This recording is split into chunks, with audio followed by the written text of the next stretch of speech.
Before he became the dictator who would plunge Europe into catastrophe, Adolf Hitler had a very different dream. He imagined himself not in a bunker in Berlin, but in a studio in Vienna, brush in hand, living as an artist. Was that dream ever realistic? Was he actually talented? Or was the failed painter just a myth we tell ourselves about history? And what do his paintings reveal about the mind of a future tyrant? As a teenager in Linz, Hitler filled his school notebooks with architectural facades and romantic landscapes instead of homework. When he finally gathered the courage to tell his father that he wanted to be a painter, the response was brutal. He later recalled his father snapping, "Artist? Not as long as I live? Never." The conflict was more than a family argument. It set up a lifelong tension between a rigid, authoritarian father who wanted a civil servant and a drifting son who clung to the idea that he had a higher, unrecognized calling. After his parents' deaths, Hitler moved to Vienna, convinced he would prove everyone wrong. Between 1907 and 1908, he twice applied to the Academy of Fine Arts. The first time he made it past the initial exam but failed the portfolio review. The second time he was rejected outright. The examiners noted that his work contained too few heads and suggested that he had some talent for architecture but not for figure painting. Hitler refused to return to secondary school, which was required to study architecture. Instead, he drifted on the margins of the city, selling cheap watercolors of buildings to tourists and dealers. From 1908 to 1913, he lived a precarious existence in Vienna and later Munich, painting hundreds of small works, mostly cityscapes, churches, courtyards, and respectable bourgeois streets. He was, technically, a professional artist, but only in the most modest sense. He copied postcards, worked to order, and treated painting increasingly as subsistence work rather than a creative vocation.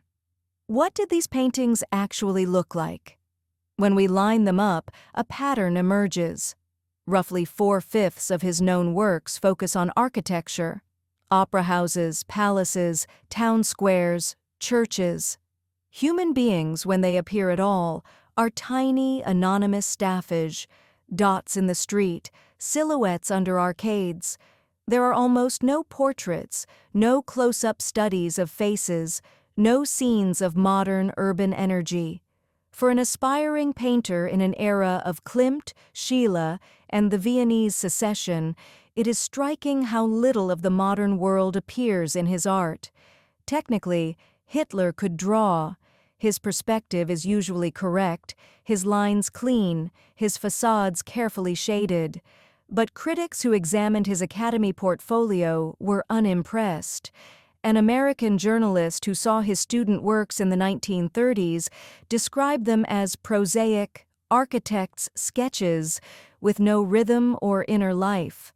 Later, art historians spoke of stale and stilted scenes, derivative of 19th-century postcard realism, with almost no originality of composition or style.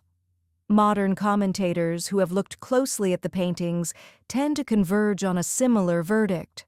A long reassessment of his art argues that he was better than people think in basic draftsmanship, but never more than a competent, unimaginative illustrator, solid at architecture, weak at people, and utterly conventional. In other words, he met the minimum threshold of technical skill, but there is little sign of a distinct artistic vision. To see this more concretely, it helps to slow down and look at a handful of specific works. In his views of the Vienna State Opera or the Hofbräuhaus in Munich, Hitler carefully reproduces the ornate neo-Renaissance facades, gables, and windows. The buildings are proportionally accurate and recognizable, like tidy architectural elevations. Yet the streets around them feel oddly empty. The carriages and figures are props rather than characters. There is no real sense of noise, traffic, or the restless life of a modern city. Compared to the explosive color and flat gold surfaces of Klimt in the same city, or Schiele's twisted expressive lines, these watercolors look as if they belong to an earlier century. In works such as Ruin of a Monastery in Mason and other war-damaged churches, he paints collapsed roofs and shattered Gothic arches with the same cool, descriptive eye he used for intact buildings. Rubble and broken stone are minutely rendered, but the suffering that produced that destruction is nowhere visible. The mood is melancholy, but it is an impersonal melancholy, ruins as picturesque motifs, not as human tragedies. A painting like Maison du Docteur Bloch, showing a stately European house with manicured greenery, reveals his instinct for orderly, symmetrical architecture. The composition is calm and balanced, but also inert. It could be the work of a tidy provincial decorator producing illustrations for a property brochure. Even when he turns to nature, say in Tree at a Track or House at a Lake with Mountains, the landscapes feel like postcards of the European romantic tradition emptied of passion.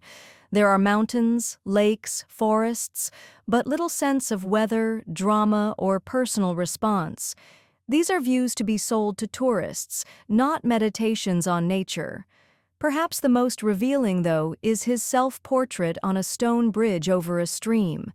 The figure is small, almost swallowed by the architecture and landscape.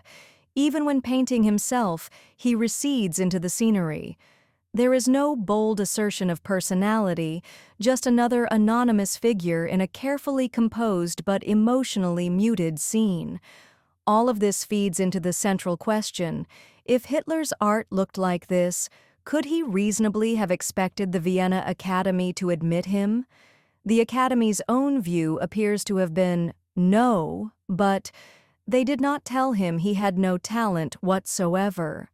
They told him that his strengths lay in architecture and that his figure drawing was too weak. In other words, he might have had a future as an architectural draftsman if he had been willing to get the necessary schooling. He refused. Art historians who have revisited his portfolio tend to agree with the Academy. Technically adequate but lacking imagination, originality, or any real feeling for the human figure. He was not untalented, but he was far from exceptional. Laziness and lack of discipline made things worse.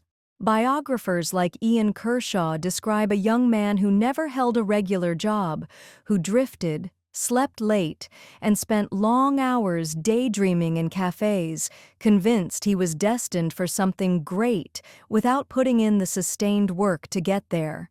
Years later, as dictator, the same pattern reappeared in a more sinister form: inaccessibility, erratic interventions, no regular working pattern, and a preference for monologues over detailed administration. The failed art student and the lazy dictator are recognizably the same person. Yet the desire to be seen as an artist never quite disappeared. Even on the eve of war, in a 1939 conversation with the British ambassador Neville Henderson, Hitler reportedly said, "I am an artist and not a politician. Once the Polish question is settled, I want to end my life as an artist." It is a chilling sentence. By then, he was already planning a war that would devastate Poland, but in his own mind he remained the misunderstood creative spirit forced by circumstance into politics. Other observers were less romantic.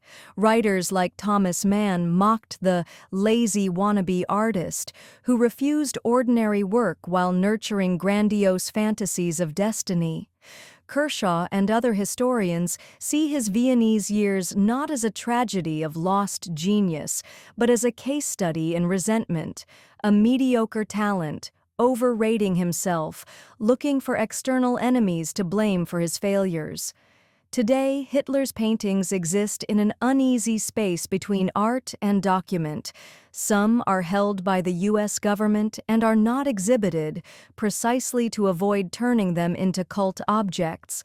Others have appeared at auction, sometimes fetching surprisingly high prices, not for their beauty, but for the morbid curiosity attached to the name in the corner. So, was Hitler talented as a painter? The evidence suggests a narrower, less dramatic answer than the myth. He was not a completely hopeless amateur. He could draw buildings with reasonable skill, and some of his watercolors are competent in the way thousands of commercial postcards are competent, but he lacked originality, imagination, and above all, an interest in human beings as subjects. An adequate architectural illustrator, not a real artist. In the end, his paintings matter less for their artistic quality than for what they reveal about a life that might have gone in another direction and did not. They show a young man obsessed with order, facades, and monumental structures, indifferent to people, evading hard work, yet convinced of his special destiny. Art did not make him a monster, and failing at art did not automatically turn him into one, but his art and his failure are part of the long, crooked path that led from a rented room in Vienna to the ruins of Berlin. Perhaps that is the real lesson. When we look at his paintings, we are not discovering a hidden genius. We're looking at the ordinary, slightly dreary work of a man who would later unleash extraordinary violence.